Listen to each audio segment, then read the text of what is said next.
Mga kabisnes naming minamahal, makikisuyo po kami. Naglalambing po kami sa inyo. Kumari po sana ay pakisuportahan natin Alminda Cariaga Mix Vlog. Alminda Cariaga Mix Vlog. Right? Alright! Bira! Bira! Hi everyone! Welcome back po sa ating YouTube channel. Ito po ang inyong lingkod, Alminda Mix Vlog. Bumabati ng magandang umaga dito sa Pilipinas. At magandang umaga na rin dyan sa atin sa Middle East. Welcome back po sa ating YouTube channel. Gagawa lang po tayo ng panibagong reaction video natin at opinion natin dito sa issue ni Jonathan at ni Madam Inday Okray, di ba? Mayroon kasing nagko-comment dito sa comment section na kawawa naman daw talaga si Jonathan kung sakasakaling ay kakasuhan ni Madam Inday Okray. Sa totoo lang, hindi daw talaga iuurong ni Madam Inday Okray ang pagkakaso. Kakasuhan daw talaga niya si Jonathan para mabigyan ng leksyon, di ba? So mga kabisnes, mga kapapi, bago natin umpisaan yan, baka sakaling hindi pa kayo nakasubscribe sa aking munting bahay, baka pwede pong pakipindot ng subscribe button dyan at ng notification bell para updated tayo lahat sa aking mga nire-reaction ng video sa Kabisnes Official Papa Dins TV at Kabisnes Family. Mga kabisnes, mga papi, no, hindi naman natin na ipagkaila na si Madam Inday Okray ay isa siyang reactor ng Kabisnes Official at Papa Dins TV, ano. At hindi rin natin pwede rin ipagkait na ito naman si Jonathan ay isang beneficiary ni Kabisnes na tinutulungan ng mahabang panahon. Ay hanggang ngayon nga at tinutulungan pa rin. Pero ayon dito kay Madam Inday Okray, itong pagkakaso niya kay Jonathan, kumbaga wala na si Kabisnes dito, hindi kasali si Kabisnes dito, ano. Apwera daw ang Kabisnes, family Kabisnes Official o anumang Kabisnes dito sa ikakaso ni Madam Inday Okray kay Jonathan. Actually guys, di ba? Alam naman po natin, no, na nakakaawa o nandoon talaga natin ang awa natin doon kay Jonathan. Pero sa paggawa niya kasi ng content niya, hindi niya kasi naisip na sa future ay siya rin ang magiging kawawa, di ba? Wala naman sinong tutulong sa kanya, di ba? Hindi naman natin na masasabi o talagang 100% tayo na itong dalawang katropa niyang vlogger na si Renji at Thinking Buddy ay maninindigan para tutulungan siya. Hindi natin alam, hindi pa natin na masasabi na talagang 100% tutulong itong si Renji at saka si Power Ranger at saka to si Thinking Buddy, di ba? Ang tangi na lang naman nila masasabi ngayon ay bibigyan nila ng advice si Jonathan. Ay bibigyan nila ng advice, tuturuan nila ng hindi na magandang tuturuan na sa magandang asar. Nangyari na nga, 'di ba? So alam naman po natin itong si Power Ranger ang gumawa nitong YouTube channel ni Jonathan. Sa paggagawa po ng YouTube channel, mga kabisnes, mga kapapi, wala namang kahit sino na pinagbabawal. Mas gusto pa nga ni YT, lahat tayo nag-YouTube na, hindi ba? Kasi kikita rin naman siya sa atin. Ang problema lang dito sa paggawa ni Power Ranger kay Jonathan ng kanyang YouTube channel, parang hindi yata nila na, kumbaga, na naturuan itong si Jonathan na bawal sa pag-YouTube ang magmura. Bawal sa pag-YouTube ang maninira ka ng puri ng isang tao. Yun ang pinakabawal. Hindi naman ata nila nasabihan o naturuan itong si Jonathan na ginawan lang nila ng kanyang YouTube channel. Kasi kung halimbawa, pagkagawa nitong ni Power Ranger kay Jonathan ng kanyang YouTube channel at nasabihan niya kung ano yung bawal, kung ano hindi pwede i-upload, kung anong pwedeng i-upload, hindi naman siguro yun magagawa ni Jonathan ang mumurahin si Madam Inday Okray, di ba? At isa pa, para kasing itong nangyayaring ganito, para kasing may pinag-umpisahan at mayroong pinaghuhugutan na pinaghuhugutan o kaya yung bang nasa isip ni Jonathan na mayroon siyang kakampi dito sa ginawa niyang ito. Yun yung ang nasa akin lang ha, nasa opinion ko lang. Parang mayroon siyang pinaguhugutan na nasa isip niya kakampihan siya hanggang dulo sa ginawa niyang ito. Hindi niya kasi naisip ang pagkakaso ay mabigat. Ang kasuhan ka ay mabigat na yon. Yung mga sinasabi kasi ni Jonathan dito sa kanyang vlog ay mabigat na paratang na ito, 'di ba? At malaking posibilidad talaga na kawawa talaga si Jonathan. Oo, mga kabisnes, mga kapapi, no. Dito sa mga nagko-comment, bakit daw papansinin pa yung mga sinabi ni Jonathan? Alam naman daw ni Madam Inday Okray na si Jonathan ay kulang-kulang. Dito sa nag-comment na ito, ma'am, kung talagang kulang-kulang si Jonathan, hindi siya marunong magsalita sa ganun, ano? Hindi siya marunong magsalita na paninirang puri. Yun lang dito sa mga nag-comment na ito, na para ba kasing sinasabi nila, baliwalain na lang yung paninirang puri ni Jonathan na yun. At yun ay parang hindi po natin masasabi yun na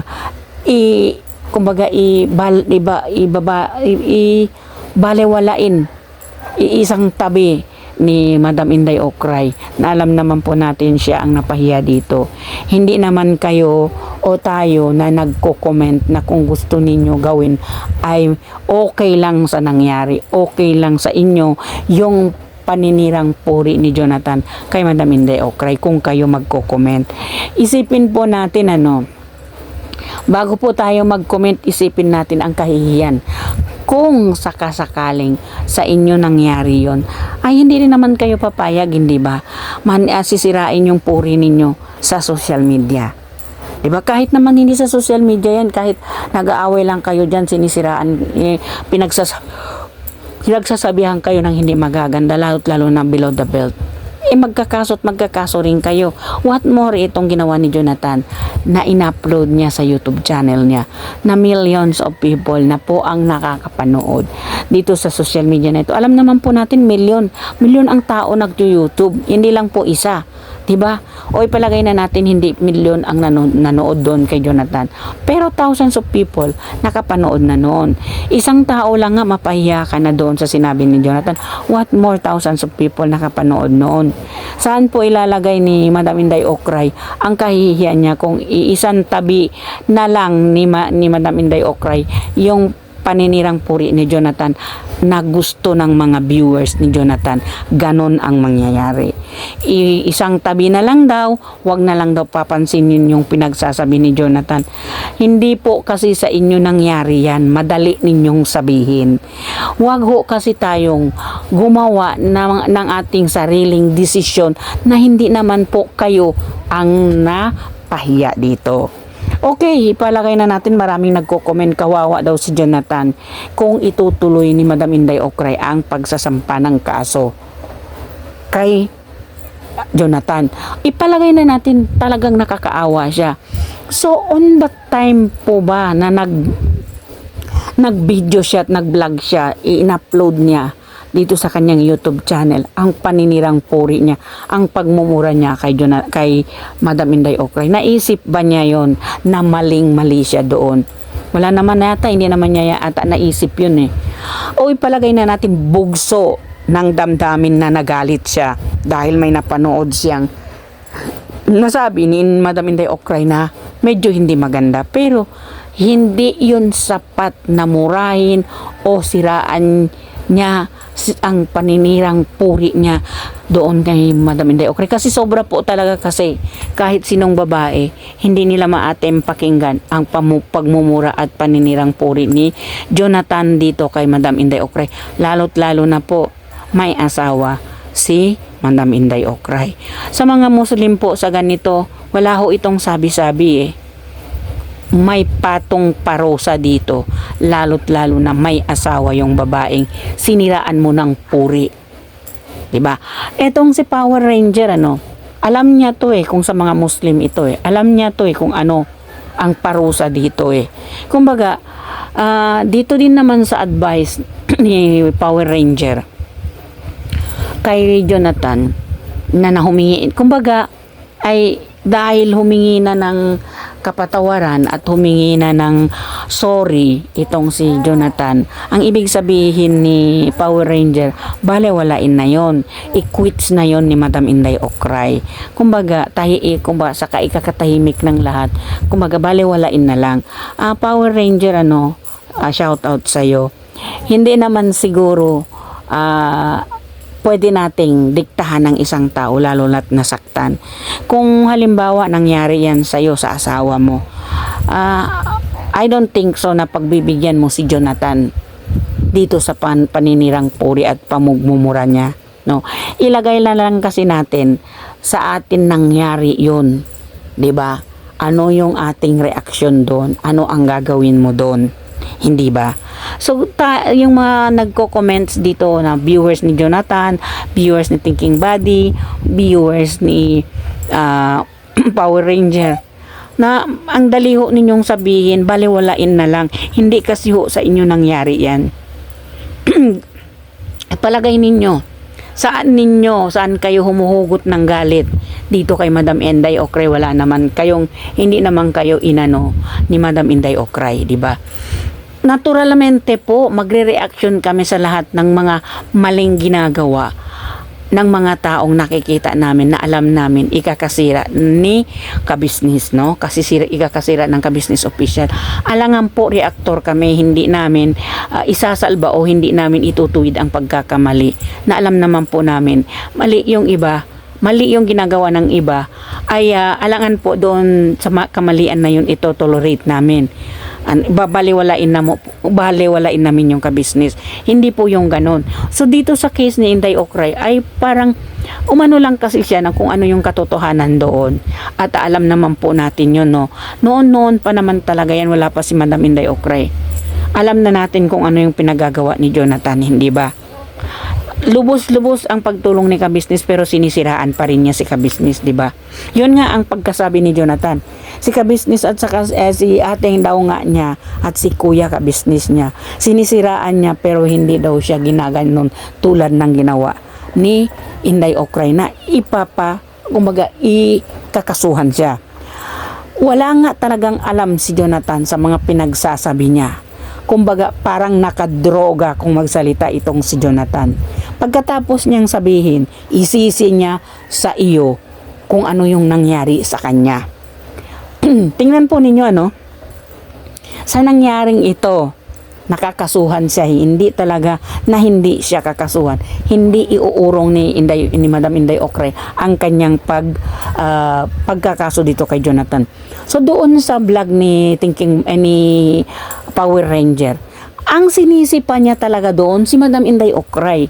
Wala man naman siyang nakitang may kasalanang malaki ito si Madam Inday Okray sa kanya. Dahil nga lang sa paninirang puri niya at pagmumura niya, ngayon ang sinisisi niya si Madam Inday Okray. Bakit? Etong si Jonathan, ay nako Jonathan, bakit si Madam Inday Okray ba ang nanira ng puri mo? Si Madam Inday Okray ba ang nanglalait diyan sa nanay mo? Hindi mo alam na nag-i-sponsor Jonathan si Madam Inday Okray diyan sa nanay mo. Kung wala kang alam doon, tanungin mo ang kabisnes, ang kuya kabisnes mo kung anong nagawa ni Madam Inday Okray diyan sa nanay mo. 'Di ba? Marami lang kasi sa atin. Si Madam Inday Okray kasi kung sometimes kung nag-sponsor siya, wala sa kanya kung babanggitin siya o hindi. Pero dito kay kabisnes talagang binabanggit kung sino yung nag-i-sponsor. Etong si Jonathan talagang utak niya. Tingnan nyo, ngayon walang-wala yung isip niya. Ang sinisisi niya si Madam Inday Okray. Bakit daw siya ikakasuhan? Wala naman daw siyang ginawang masama. Hindi naman daw siyang pumatay ng tao. Hindi naman daw siya nagnakaw. Mas mahigit pa sa pagnanakaw at sa pumatay ng tao yung paninira ng puri, Jonathan. Kung hindi mo alam yun, sana naman lang etong sila Thinking Body at si Power Ranger, pinagsabihan nila kung ano yung tama at kung ano yung mali bago nila ipinagbablog itong si Jonathan. Okay, ipapapunta na po natin doon, mga kabisnes, mga kapapi. Ang paggagawa ng YouTube channel ay wala namang sinasabing iko-control ka ni YT. Mas gusto yun ni YT, lahat tayo nag-YouTube dito, nag-YouTube, may YouTube channel. Kasi kita din niya yun.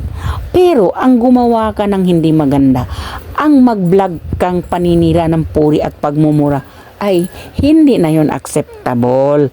Hindi ba, mga kabisnes, mga kapapi? Siguro itong si Jonathan, akala niya yung pag-YouTube ay biru-biruan lang. Kahit anong sabihin mo, kahit anong pagmumura mo, okay lang. Yun ang pagkaintindi niya. Kasi hindi nga siya, wala nga siyang briefing galing dito kay Power Ranger na masama ang magmura. Alam na, sinasabi natin, hindi naman talaga marunong bumasa si Jonathan. Hindi naman siya marunong talaga magsulat. Bakit ginawan ng YouTube channel ay hindi pinangaralan, ay hindi sinabihan kung ano yung tama o mali? 'Di ba? So, ang sisihin natin ngayon, ang sasabihin natin, kawawa si Jonathan. Kawawa si Jonathan dahil wala naman talaga siyang kalaban-laban kay Madam Inday Ocray. Kung siya'y kakasuhan. Oo, wala naman talaga si Jonathan kalaban-laban. Pero, bakit siya gumawa ng video, nagmura at nanira ng puri ni Madam Inday Ocray? Diba? So, sinasabi ng mga nagko-comment, alam naman daw sinto-sinto, kulang-kulang. Bakit pa raw papansinin? Who's the hell are you? Sasabihin ninyong wala naman bakit hindi na lang balewalain yung sinasabi ni Jonathan? Ano yung nasa isip ng nag-comment na ito? May utak ka ba yung nag-comment na ito? Sa bagay, hindi kasi ikaw ang sinira ang puri o minura ni Jonathan. Kaya makapagsabi ka na balewalain na lang. Yung mga tao minsan nag-iisip na o-overload na yung mga isip ninyo kung mag-comment kayo. Isipin naman ninyo yung kahihiyan ni Madam Inday Ocray na lalo't lalo na may asawang tao, yung taong siniraan ng puri o minura nitong si Jonathan. Hindi ba? Bakit ba kasi itong mga ating mga viewers at itong lalong-lalo na viewers ni Jonathan at itong viewers ni Thinking Body at itong viewers ni Power Ranger, kayong nagaganda lait sa galit? 'Di ba? Bakit hindi nyo pa ulit-ulit panoorin yung pagmumura ni Jonathan? Kaya ba ninyong kainin yun? Kahit aso, hindi niya kayang kainin yung pagmumura o paninirang puri ni Jonathan kay Madam Inday Ocray. Hindi ba? Okay, mga kabisnes, mga kapapi, hindi naman sa sinasabi natin, ididiin natin si Jonathan at kakampihan natin ng todo-todo si Madam Inday Ocray. Babae po ako, babae rin kayo. Kung kayo rin po nangyari sa inyo yan, ano din po bang gagawin ninyo? Lalo't lalo na lalaki ang nagmura at nanira ng puri ninyo. Yun ang pagkakamali ni Jonathan eh. Lalaki versus babae. Wala ka talagang kalaban-laban. Kasi lalaki ka eh, marunong kang manira ng puri ng babae. 'Di ba? At mayroon pa nag-comment diyan, no? Dito kay Jonathan, sa comment section ni Jonathan. Bakit daw nakapagsabi si Madam Inday Ocray na mabaho ang bitlog ni Jonathan? Bakit daw hindi sinabi ni Jonathan? Bakit natikman mo ba ako? Tingnan po ninyo kung kayo mag-comment. Wala po kayo sa katinuan kung kayo'y mag-comment. Di ba? Mag-comment kayo, ilagay naman ninyo sa ayos. Imbes na si Jonathan tuturuan ninyo ng maayos, tinuturuan ninyo, sinusulsulan ninyo ng mas masahol pa. Kung halimbawa nakulong si Jonathan, kaya ba ninyo yan ipalabas? Itong mga nag-comment dito na komentor sa comment section ni Jonathan, kaya ba ninyong tulungan si Jonathan kung sakali makulong yan? Kaya ninyong alagaan si Nanay Marita? Hindi na lang po kayo nag-isip na dapat kung ano yung dapat gawin para maibhan ang kahihiyan ni Madam Inday Ocray. Ang ibang mga basher, mas lalo pa nilang binabas si Madam Inday Ocray eh. Hindi ho ninyo naiisip kung gaano ho ang kahihiyan at sakit nararamdaman ni Madam Inday Okray ngayon doon sa video ni Jonathan. Sa bagay, hindi naman kayo na nagko-comment sa comment section ni Jonathan ang siniraan ng puri ni Jonathan. Si Madam Inday Okray lang naman. Kaya ang lakas ng loob ninyo magsalita. 'Di ba? Sana tumahimik na lang kayo at manalangin na hindi mabasbasan yung sakit na nararamdaman ni Madam Inday Okray, yung kahihiyan. 'Di ba? Kahihiyan ni Madam Inday Okray. Yun na lang sana ang panalangin natin. Huwag natin i-comment na sulsulan si Jonathan.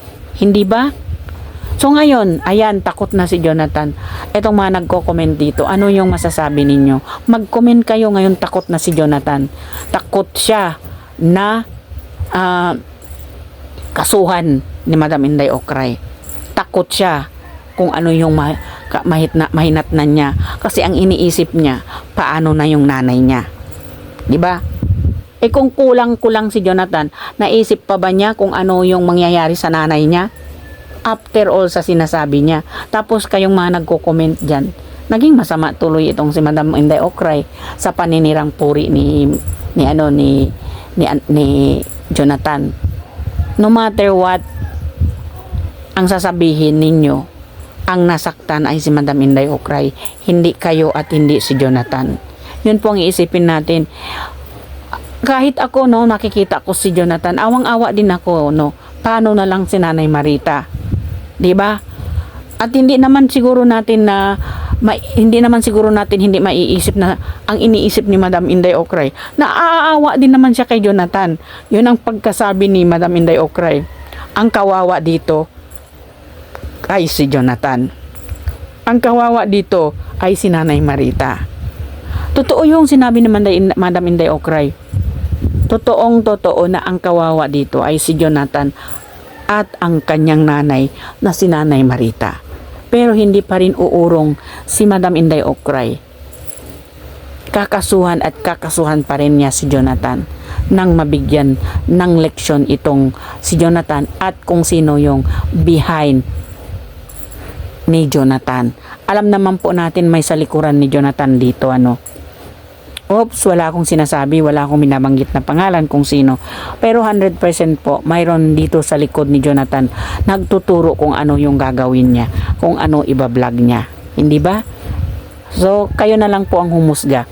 Hanggang dito na lang mga kabisnes ang aking reaction video. Sana po nagustuhan nyo. Kung nagustuhan nyo, paki-share and like at comments at paki-subscribe na rin po ng aking munting bahay. And please don't forget to subscribe Kabisnes Official Papa Dins TV at ang kanilang pangalawang channel Kabisnes Family. At ang siyam na kagwang po, wag natin kalimutan. At ang nag-iisang kaibigan ni Papa Dins na si Papa Sundot TV.